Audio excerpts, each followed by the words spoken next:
जय गुरुदेव। जब भगवान राम का वनवास हो रहा था तो माता कौशल्या के पास गए उनसे आशीर्वाद लेने के लिए। तो माता कौशल्या ने रोकर यही बात कहा कि जरा देर ठहरो राम, तमन्ना यही है। जरा देर ठहरो राम, तमन्ना यही है। अभी तुमको जी भर के देखा नहीं है। अभी तुमको जी भर के देखा नहीं है। जरा देर ठहरो राम, तमन्ना यही है। अभी तुमको जी भर के देखा नहीं है। माता अपने पुत्र राम को देखकर भावुक हो जाती हैं और उनको पकड़ के रोने लगती हैं। कैसा समय घड़िया पहुँची, कैसा समय घड़िया पहुँची। प्राणों को विदा करके माता अब खड़ी है। प्राणों को विदा करके माता अब खड़ी है। जरा देर ठहरो राम, तमन्ना यही है। अभी तुमको जी भर के देखा नहीं है। अभी तुमको जी भर के देखा नहीं है। कौशल्या के राम आँखों के तारे, कौशल्या के राम आँखों के तारे। दशरथ जी के वो राज दुलारे, दशरथ जी के वो राज दुलारे। माता रो रो के यही कह रही है। माता रो रो के यही कह रही है। जरा देर ठहरो राम, तमन्ना यही है। अभी तुमको जी भर के देखा नहीं है। अभी तुमको जी भर के देखा नहीं है। पाँव छू के राम टक टक निहारे। पाँव छू के राम टक टक निहारे। माता के गले से लिपट रो रहे हैं। माता के गले से लिपट रो रहे हैं। होते है शाम माँ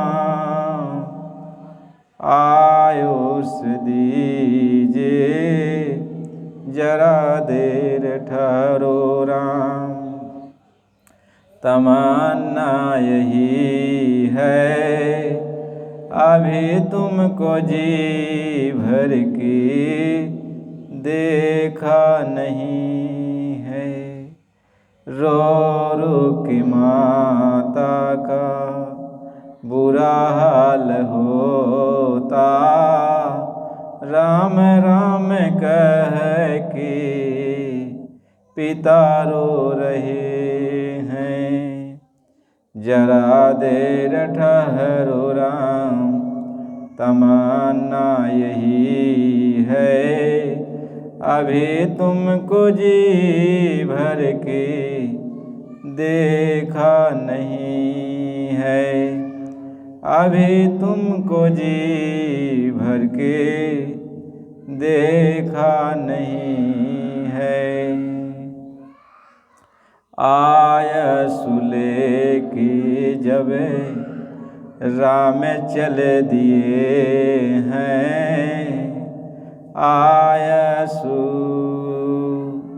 लेके जब राम चल दिए हैं, जैसे पिंजड़ा से प्राण हर लिए हैं, जैसे पिंजड़ा से प्राण हर लिए हैं। जरा देर ठहरो राम, तमन्ना यही है, अभी तुमको जी भर के देखा नहीं है। अभी तुमको जी भर के देखा नहीं है। सारे नगर वासी, सारे नगर वासी पशु पंछी तक रो रहे हैं। सारे नगर वासी पशु पंछी तक रो रहे हैं। राम न जाओ सब दिल से कह रहे हैं, राम न जाओ सब दिल से कह रहे हैं। जरा देर ठहरो राम, तमन्ना यही है, अभी तुमको दिल भर के देखा नहीं है। अभी तुमको जी भर के देखा नहीं है। मालिक ये समझा रहे, भगवान राम जब अयोध्यापुरी को छोड़ के जा रहे थे तो ऐसा लग रहा था कि जैसे अयोध्या में कोई है ही नहीं, सबके प्राण पखेरु निकल के जा रहे हैं। जहाँ देखो तहाँ सब रुदन मचा, सब शोक में पड़े हुए, कोई किसी का हाल चाल तक नहीं पूछता। कोई आता जाता है तो किसी को कोई पूछता नहीं, तुम कहाँ से जा रहे, कहाँ जा रहे। ऐसा लोगों की ये गति हो गई थी। महात्मा ये समझाते हैं, ये संसार है, संसार ये दुखों का एक सागर है। यहाँ दुख और सुख तो लगे रहते हैं, और हमारा आपका अब ये उद्देश्य है कि भगवान राम ने जो मार्ग बताया, जिस रास्ते पर हम सबको चलने के लिए कहा, और जिस रास्ते पर चलाने के लिए भगवान ने इतना बड़ा कष्ट सहा, उस रास्ते पर हम सबको चलना चाहिए। यही है राम की भक्ति। महात्मा ये समझाते हैं, भगवान राम कहते हैं कि तात भगति अनुपम सुख मूला, अमिलहि जो संत होय अनुकूला। वो भगवान कह रहे हैं कि देखो, भक्ति जो है यदि मिल जाती है तो सारे सुखों की खान है। भक्ति जो है सारे सुखों की खान है, लेकिन यह भक्ति संतों महात्माओं के पास से मिलती है कि राम भगति अजह सुरसरी धारा, सरसई ब्रह्म है विचार प्रचारा। राम की भक्ति वहीं पे मिलती है जहाँ पे गंगा की धारा है, जहाँ पे गंगा की धारा है। और ये गंगा जी की धारा जहाँ पे बह रही है वहीं संत महापुरुष का निवास होता है। और संत महापुरुष गंगा की धारा के पास ही रहते हैं। और जब हम गंगा जी की धारा से मिलने लगते हैं तब हमारी भक्ति शुरू हो जाती है। तो राम भगति जह सुरेश्वरी धारा, अवसर साई ब्रह्म है विचार प्रचारा। अब राम की भक्ति हमें कहाँ प्राप्त होगी? जब हम संतों महात्माओं के पास जाएंगे और संत महात्मा जब हमें आपको मिलते हैं तो राम की भक्ति कहते हैं, वही भगवान की भक्ति बताते हैं। वही भगवान की भक्ति की धारा से, गंगा जी की धारा से वही महात्मा जोड़ते हैं। गंगा जी की धारा से महापुरुष ही जोड़ते हैं, संत ही जोड़ते हैं। इसलिए भगवान राम ने कहा कि आप संतों का साथ करो, हमारी भक्ति करनी है तो संतों के पास जाओ और संत हमारी भक्ति का भेद बताएंगे। और जब हमारी भक्ति का भेद बताएंगे, हमारी भक्ति का मार्ग बताएंगे, तब आप मेरी भक्ति कर पाओगे। कह भक्ति स्वतंत्र सकल गुण खानी, भक्ति स्वतंत्र सकल गुण खानी, बिनु सत्संग न पावहीं प्राणी। कहते भक्ति सारे सुखों की खान है, सर्वगुण संपन्न है। भक्ति प्राप्त हो जाने के बाद कोई भी चीज़ शेष नहीं रहता। लेकिन भक्ति कहाँ मिलेगी? जब संत मिलेंगे, संतों के सत्संग मिलेगा तब भक्ति प्राप्त होगी। वह संतों की कृपा से ही प्राप्त होता है।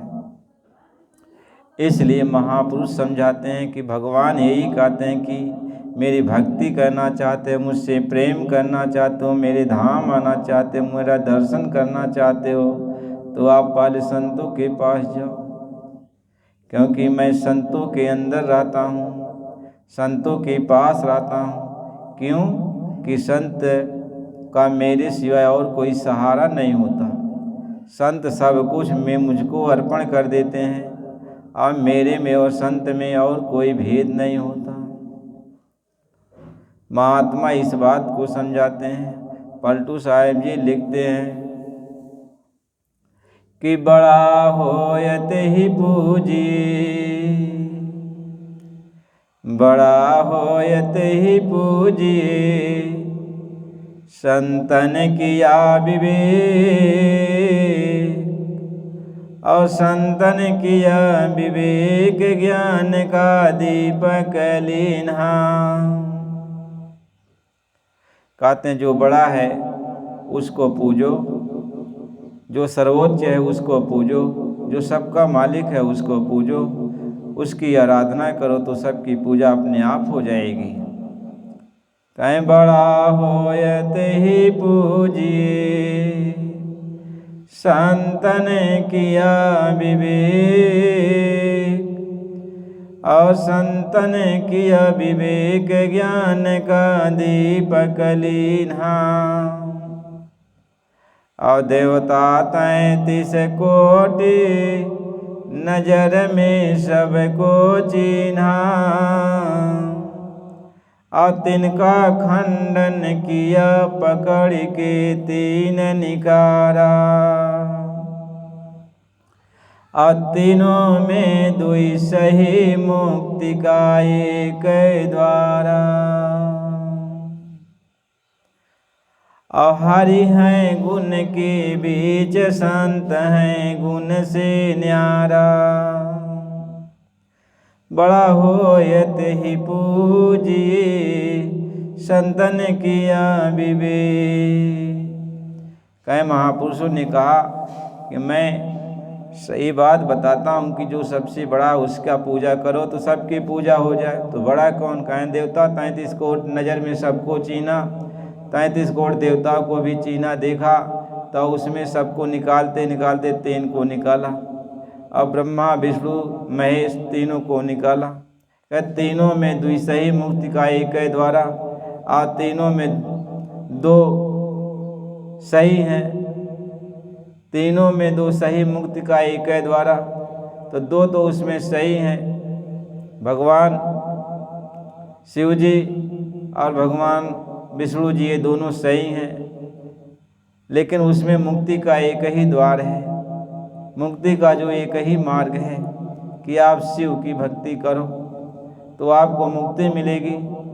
और जब शिव की आप भक्ति करोगे तो आप जो है गुण के बीच में भी रहोगे। मुक्ति तो होगी लेकिन गुणों के अधीन रहोगे, और जब गुणों के अधीन रहोगे तो फिर आपको जन्मना और मरना पड़ेगा। इसलिए कहें कि हरि हैं गुण के बीच, और संत हैं गुण से न्यारा। तो आपकी सच्ची मुक्ति तब होगी जब कोई निर्गुण मिल जाए जो गुणों के अंदर न हो। तो भगवान तो गुणों के अंदर हैं और संत गुण से अलग हैं। संत के अंदर कोई गुण नहीं है, वह निर्गुणी होते हैं, उनके अंदर कोई गुण नहीं होता। सतोगुण रजोगुण तमोगुण ये उनके अंदर नहीं होता। महात्मा ये समझाते हैं। इसलिए कहते हैं कि संत हरि हैं गुण के बीच, संत हैं गुण से न्यारा।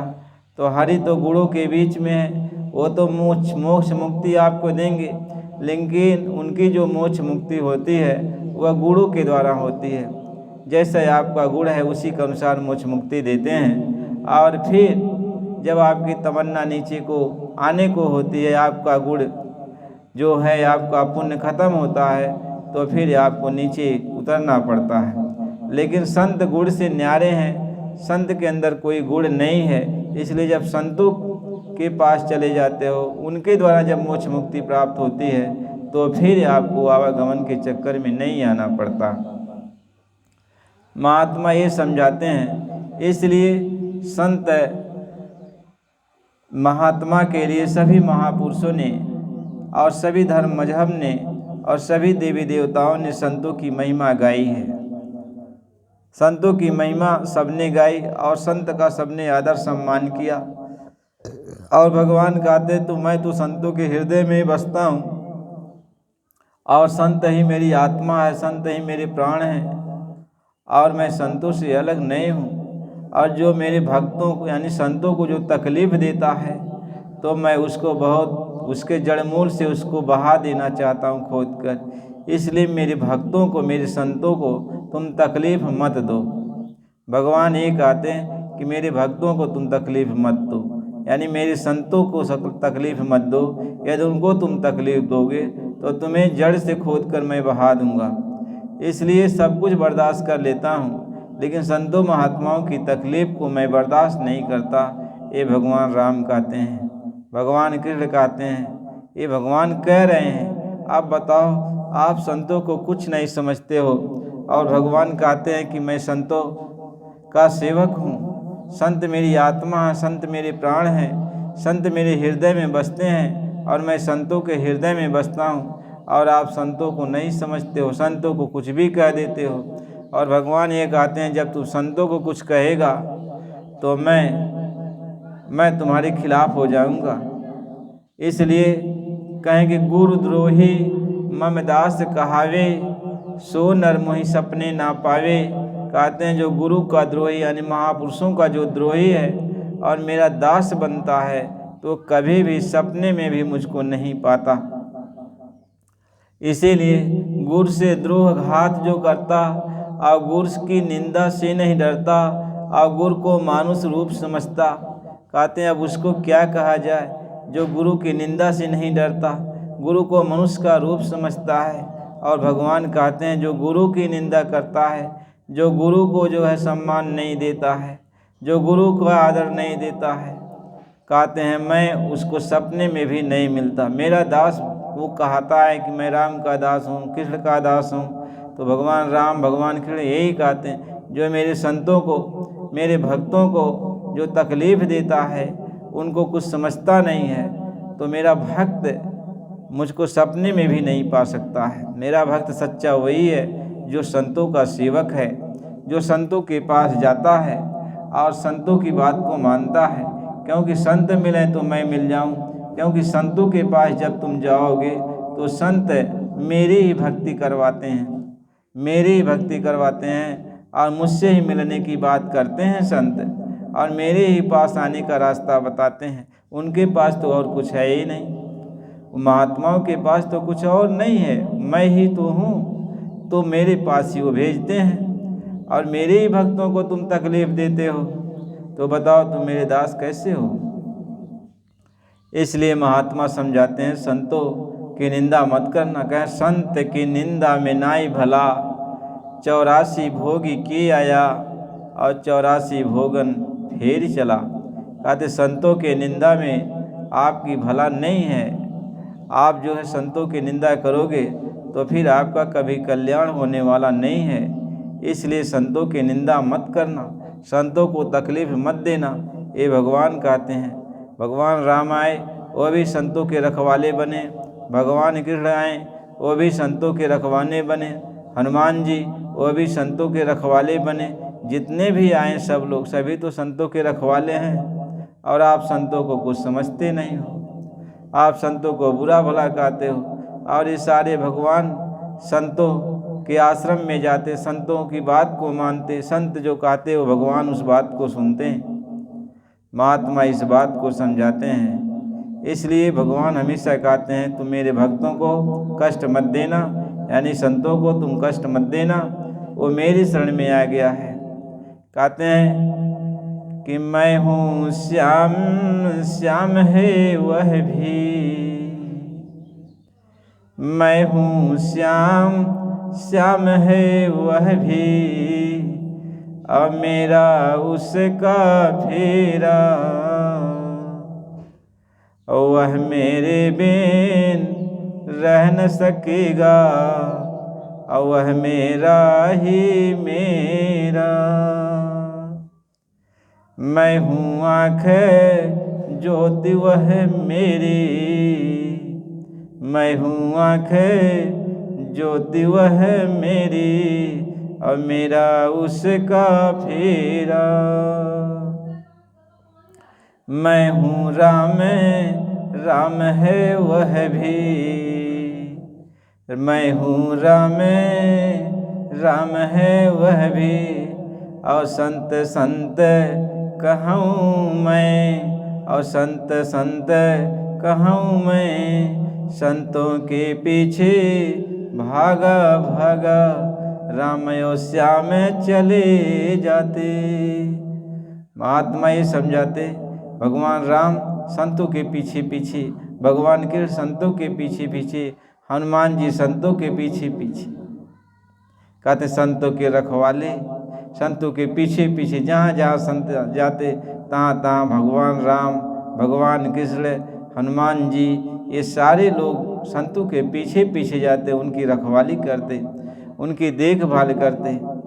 और संतों का इतना कदर, इतनी इज्जत सब लोग करते हैं। अब आप संतों को नहीं करते, संतों की इज्जत नहीं करते। भगवान यही कहते हैं, आपको समझना चाहिए कि संत मेरी आत्मा है, संत मेरे प्राण हैं, और संत जो कहे उस बात को मान लो। क्योंकि संत के पास कोई आशा नहीं है, संत के पास यदि कोई आशा है तो मेरी है, मेरी आशा है। वह सब कुछ तज दिया और मेरे सहारे हो गया। जो मेरे सहारे हो जाता है तो क्या मैं उसको निराश करूँगा? अब तो वह मेरा हो गया, मैं भी उसका हो गया। अब तो श्याम श्याम है वह भी, अब मेरा उसका फेरा। कहते मैं हूँ श्याम वह भी श्याम, मैं भी राम वह भी राम। तो संत राम कहते हैं कि वह संत हैं, उनके अंदर राम है। राम संत कहते राम है, उनके अंदर संत हैं। तो महात्मा ये समझाते, इसलिए संतों की कदर करो, संतों की इज्जत करो और संत को कुछ कहो मत, संत को मत कुछ कहो, क्योंकि संत को यदि कुछ कहोगे और संत को तकलीफ होगा तो भगवान नहीं बर्दाश्त करते हैं।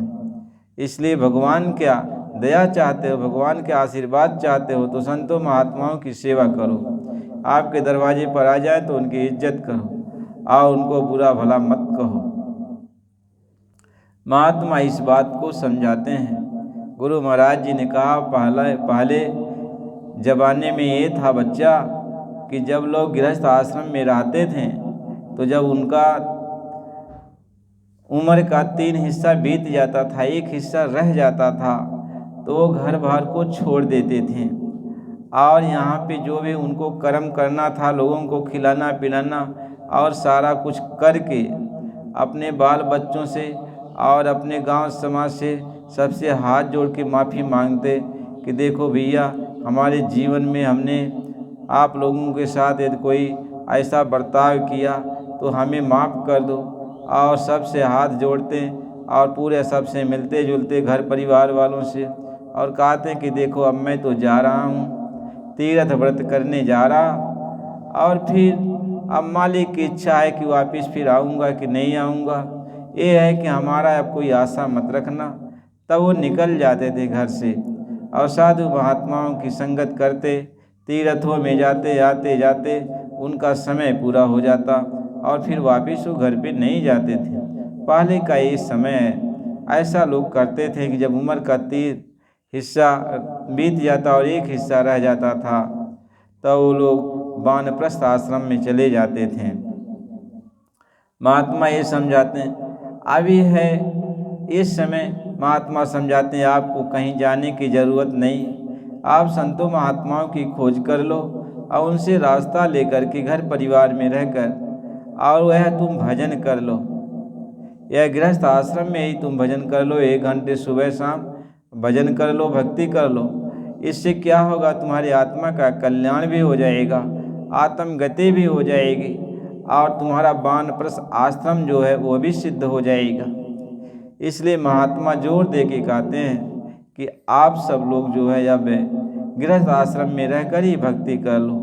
नहीं तो पहले का जब समय था तो चौथापन लगते ही सबको घर से, चाहे गरीब घर का आदमी हो, चाहे अमीर घर का आदमी हो, चाहे राजा हो, चाहे रंक हो, या सबके लिए यह नियम था कि सब लोग जो है घर छोड़ के जंगलों में चले जाते थे या आश्रमों में चले जाते थे।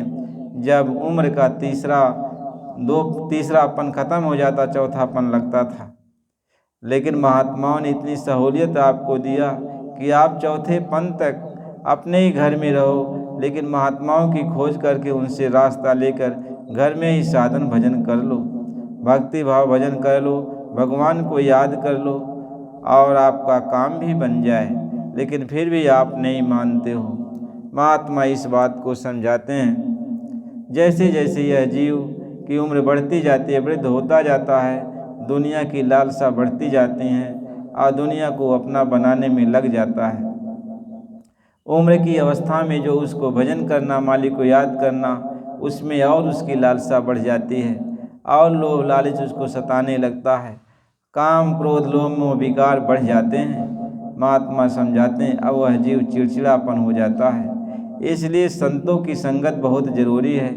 महात्माओं की जब संगत कोई करेगा तभी उसको, महात्माओं की संगत करने के बाद तब उसको सच्चाई का ज्ञान होगा। इसलिए सबको चाहिए, कहताते सबको चाहिए, नित्य गुरु भक्ति कमाए, यानी गुरु को बना लो और गुरु जो रास्ता बता दें उस रास्ते पर घर में ही रह के करो। नहीं तो अभी बहुत समय नहीं बीता और पहले लोग चौथेपन में घर छोड़ के चले जाते थे, लेकिन आपको इतना सहूलियत मिल गया कि घर में ही रहो, लेकिन भक्ति भाव भजन करते रहो, फिर भी आप नहीं करते हो, तो बताओ ये किसका दोष है। महात्मा कहते हैं अब बताओ ये किसका दोष है। दुख तकलीफ नहीं आएगी, बीमारी परेशानियां नहीं आएंगी तो क्या आएगा, जब भगवान का भजन नहीं आप करोगे, मालिक को याद नहीं करोगे, सिर्फ पेट के लिए हर काम को करते रहोगे और कुछ करोगे नहीं आत्म कल्याण के लिए, तो आत्मा के कल्याण के लिए भी कुछ काम कर लो। अभी इस अपने जीवन में संतों की खोज करो और उनसे रास्ता लेकर भगवान का भजन करो। यही तुम्हारी बुद्धिमानी है और इस काम को आप करो। महापुरुष इस बात को समझाते हैं। इसलिए प्रेमी भाई बहनों, आप सब लोग सत्संग वचन सुन रहे हो तो नए हो तो चैनल को सब्सक्राइब कर दो, लाइक कर दो, और पुराने हो तो लाइक कमेंट करो। महात्मा इस बात को समझाते हैं, सत्संग जरूर सुनना चाहिए। कहें सत्संग जल जब कोई पाए तो मैलाई सब कट कट जाए। यानी जो मन में मैल छा गई है, बुद्धि में मैल छा गई है, हमारे बुद्धि मोटी हो गई है, विचार भाव हमारे गंदे हो गए, हम कुछ सोच विचार नहीं सकते, कौन छोटा है कौन बड़ा है, कौन किसके साथ कौन सा बर्ताव हमको करना चाहिए। लेकिन जब आप सत्संग में बैठोगे, संतों महात्माओं का साथ करोगे, तो आपको ये पता चलेगा कि हमको रहना कैसे चाहिए, हमको अपना व्यवस्था कैसे बनाना चाहिए। लेकिन यदि महात्माओं के पास आप नहीं जाओगे तो आप ये सब सीख नहीं सकते। यह दुनिया की अंधी दौड़ में आप कहीं जहाँ भी जाओगे वहीं टकराओगे, पत्थर में टकरा कर अपने सिर को फोड़ोगे। आपको सही मार्ग, सही दिशा नहीं मिलेगा। हमेशा जीवन भर हाय हाय करते रहोगे, तड़पते रहोगे। इसलिए संतों के पास जाओ तो वहाँ शांति मिलेगी, वहाँ छाँव मिलेगा आपको। यह दुनिया एक गर्मी है, धूप है, यहाँ में सब कोई जल रहा है। कहें जलेंगे आग में निज दिन बहुर भोगे जन्म मरना। यहाँ तो सब इसी आग में जल रहे हैं। लेकिन संतों के पास जाओगे तो वहीं यह शीतल वृक्ष है और वहीं पर आपको शांति मिल सकती है, वहीं आपको छाँव मिल सकता है। लेकिन आप संतों के पास नहीं जाओगे तो यह छाँव मिलने वाला नहीं। यानी दुखों का और मुसीबतों का ये जो पहाड़ है ये कभी ख़त्म होने वाला नहीं है। ये जन्म मरण का बंधन कभी छूटने वाला नहीं है। तकलीफ़ और मुसीबत इस जन्म में भी, अगले जन्म में भी, यहाँ पर भी दुख मुसीबत, फिर बाद में भी दुख मुसीबत ये उठानी पड़ती है। लेकिन महात्माओं के पास चले जाओगे तो कोई वह जुक्ति बता देंगे, कोई रास्ता बता देंगे कि इन दुख तकलीफ़ों से आप तो बच जाओगे। इसलिए भाई बंधुओं, सत्संग जरूर सुनना चाहिए। जय गुरुदेव।